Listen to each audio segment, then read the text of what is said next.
ఈరోజు కామిరెడ్డి సత్యనారాయణ రెడ్డి వైఎస్ఆర్సీపీ సూలూరుపేట నాయకులు ఈరోజు అతనిపై ఏదో కొన్ని కేసులు మోపబడ్డాయి. గత ప్రభుత్వంలోనే, ఆయన వైసీపీ ప్రభుత్వంలోనే కొన్ని కేసులు ఆయన మీద ఆరోపించబడ్డాయి.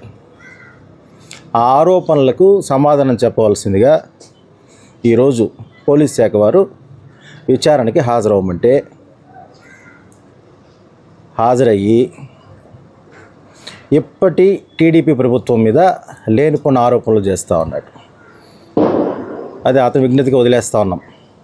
నువ్వు ఆ పొరులు కట్టం బట్టి ఎత్తేవని ఆరోపించింది వైసీపీ ప్రభుత్వంలో ఎత్తేవని చెప్పి ఆరోపిస్తున్నావు. అది నువ్వు ఎత్తేవా ఎత్తదిలా చెప్పాలా?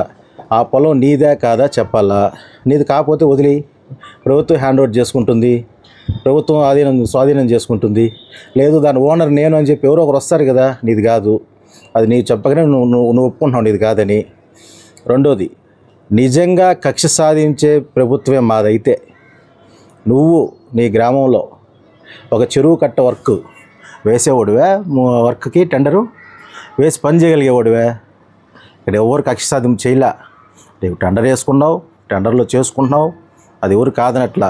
నీ మీద కక్ష సాధింపు ఎవరికి లేదు.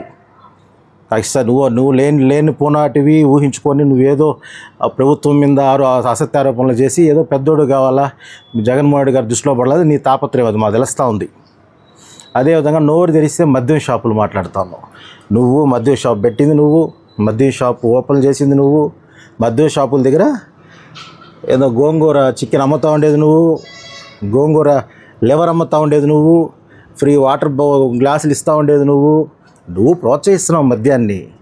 పర్మిషన్ ఉందా? నువ్వు ఎట్ట నీ షాప్ వెనకాల రూములు కట్టి ఫ్యాన్లు పెట్టి రేకుల కింద తాగిస్తూ ఉన్నావు. నువ్వు మళ్ళీ ఆరోపిస్తూ ఉన్నావు టీడీపీ ప్రభుత్వం మీద.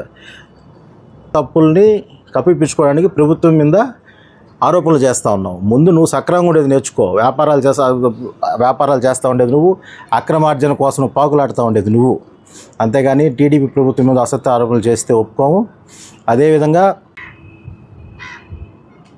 ఇట్లా ఒక 4-5 రోజుల క్రితం ప్రెస్ మీట్ కూడా పెట్టాం.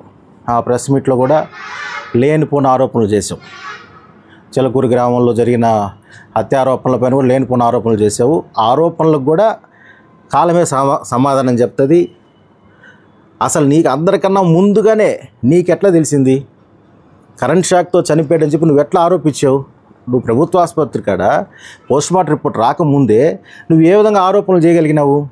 బాడీని అడిగి తీసుకెళ్ళి ఒక పక్క పిఎం జరుగుతూ ఉంది, ఇక రిపోర్ట్స్ రావాలా, దాని టైం బీయింగ్ ఉంటుంది. నువ్వు ఎట్లా? అది మాకు నీ మీద అనుమానాలు ఉన్నాయి. నువ్వే ఎవరో ఆటోలో ఎవరో ఎక్కడి నుంచో ఏదో ప్రాంతం నుంచో వచ్చేదో చెప్తున్నారు మలై కొట్టని వచ్చి కరెంటు వైర్లు 2 వైర్లు పెట్టుకొని చంపేశారు నువ్వే చెప్పినావు ప్రెస్లో. నీకు ఎట్లా తెలిసింది? వీటన్నిటి మీద కూడా సమగ్ర విచారణ జరపాలని ఎస్పీ గారిని మా మండల నాయకులు అందరం వెళ్ళి రిప్రజెంటేషన్ ఇవ్వడం జరిగింది. రేపు డిఎస్పీ గారిని కూడా కలిసి విచారణ చేయమని ఇస్తాము. క్షుణ్ణంగా కూడా రేపు మాట్లాడతాం.